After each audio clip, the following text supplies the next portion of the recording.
Warzone's new map has been unofficially revealed, and I should clarify before I start this video, this isn't a joke, it isn't an April Fool's, this is actual legitimate stuff that's coming out of Reddit and social media over the past 24 hours. Now, for those of you who are unaware, a new map is indeed coming to Warzone based on a nuclear event which is, in theory, going to destroy the whole map of Verdansk. It's going to nuke the map, and something's going to happen and we'll be transported to a new environment.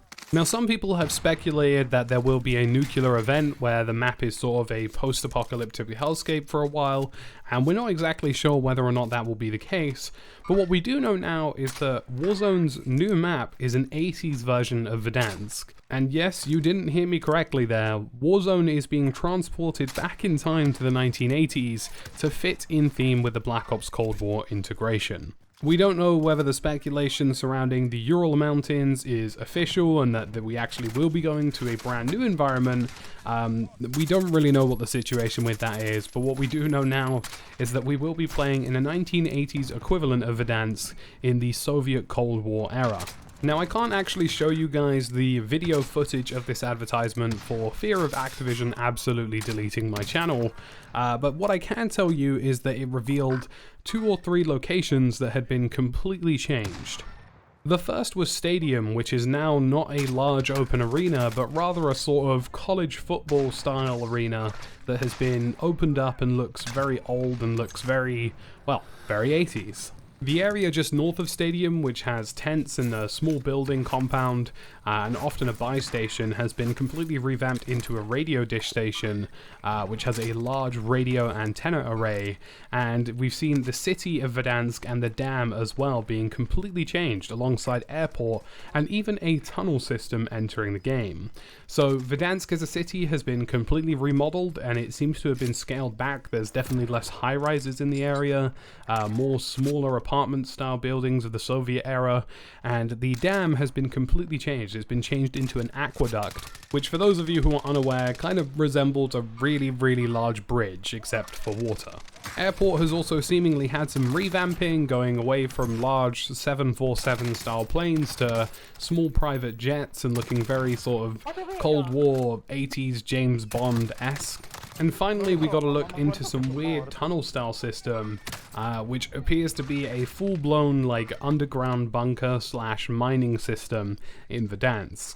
So all of these images are available to see online. Again, I really can't showcase anything here because I would just get copyright striked, but I've tried to give you guys a rough idea of what that looks like with the images in the background, which won't get my video instantly destroyed. But honestly, I really don't know how to feel about this, and it's safe to say people on Reddit and social media don't know how to feel about this at all.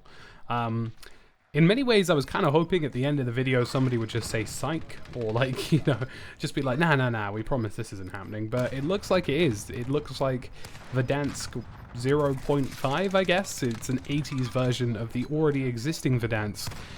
The layout will likely be almost identical, but the points of interest, so stadium, dam, every other area, you know, whether that's airport or the downtown itself, is going to be completely remodeled and reskinned to an 80s equivalent, a Soviet era, a very sort of grey communist-y block kind of thing. There was seemingly quite a scale back in terms of cover and verticality. I noticed in a lot of these points of interest that the cover in the game has seemingly disappeared. From what we saw from those brief teasers, everything appeared to be much more open. There was less micro-terrain and cover in various different landmarks and points of interest. Dam, for example, seems to have basically next to no cover. It's just a large open field now with an aqueduct in it.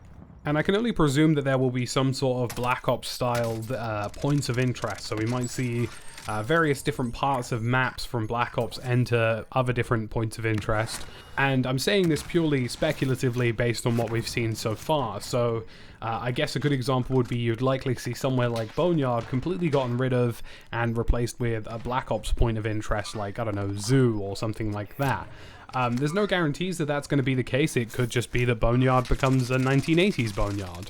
But as far as I'm aware, if you're doing a Black Ops Cold War theme for Verdansk, it's likely that places that we've seen like vacant over in port will likely end up turning into some sort of Black Ops equivalent of that map or of that area. And it's really honestly quite difficult to call and really quite difficult to tell exactly how this is going to pan out.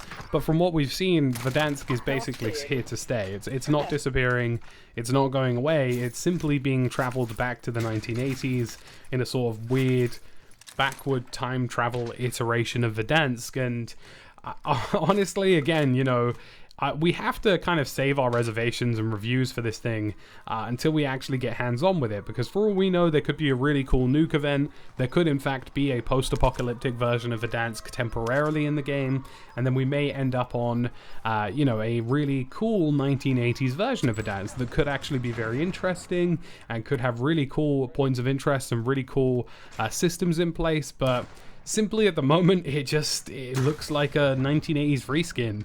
And I feel like a lot of people are going to feel like this is a kick in the teeth. A lot of us were expecting a brand new location that was just entirely different.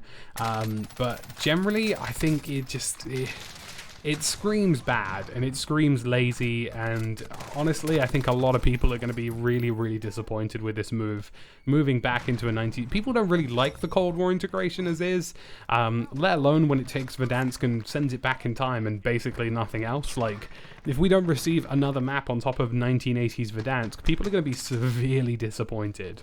Personally, I'm kind of on the side of moderately disappointed / concerned. I think this is going to change. Obviously, every map change in Verdansk will change a meta of the game.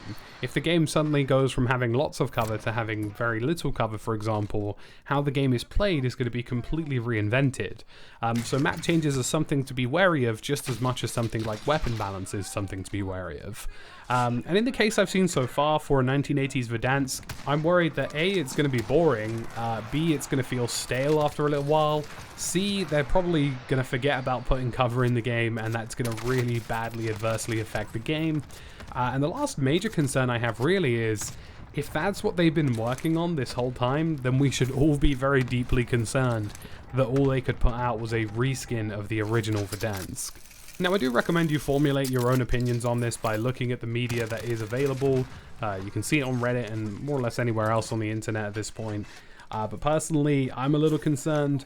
I could be completely wrong, though. It could end up being really cool. It could end up being a lot of fun. We just don't really know until we've played it.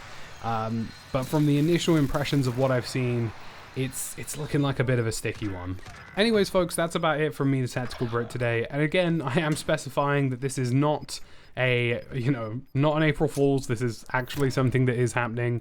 I know today's a tricky day to upload things, but I would also like to thank everybody for the insane support on recent videos.